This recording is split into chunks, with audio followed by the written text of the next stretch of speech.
que les salariés et les usagers, et en premier lieu les classes populaires, souffrent et continuent à souffrir du sous-investissement et de la privatisation, ça ne sera pas votre problème. Allez.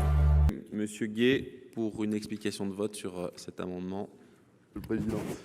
Monsieur le ministre, tout à l'heure, vous nous avez dit l'ouverture à la concurrence ne réglera pas tous les problèmes, mais elle va participer à régler certains problèmes. Mon collègue Savoldelli a eu raison de dire que les classes populaires d'Île-de-France vont être les premières impactées, puisqu'on va commencer par la Seine-Saint-Denis, le Val d'Oise. Il a dit les premiers de cordée, ceux qui se lèvent tôt, qui doivent prendre le bus avant de prendre souvent un autre RER pour venir nous livrer, pour venir nettoyer nos bureaux, aller dans les restaurants. Bref, celles et ceux qui tiennent le pays à bout de bras, ceux qui se lèvent tôt et ceux qui finissent tard.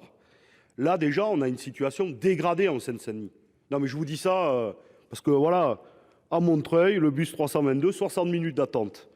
Noisy, le bus 545, 80 minutes.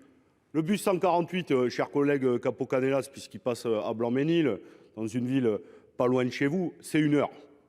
Pareil. Et est-ce que vous pouvez dire aujourd'hui à ces usagers qui se lèvent tôt le matin ou qui rentrent tard que l'ouverture à la concurrence, ce sont les premiers qui vont la morfler, ben leur situation, elle va s'améliorer. Vous êtes en incapacité de le dire. Pourquoi? Parce que tout démontre que, et dans le bus, dans le ferroviaire, en tout cas dans les transports, l'ouverture à la concurrence et la privatisation, c'est toujours une catastrophe. Toujours. Et pas qu'en France. Et dans la petite couronne, mon cher collègue Capo-Canellas, on a déjà des lignes qui sont gérées. Par exemple, le T11, qui nous est commun, commence au Bourget. Est-ce que vous pouvez affirmer ici, dans cet hémicycle, que tout va bien? Non. Non. Et d'ailleurs, les salariés en souffrent de ne pas avoir le même statut.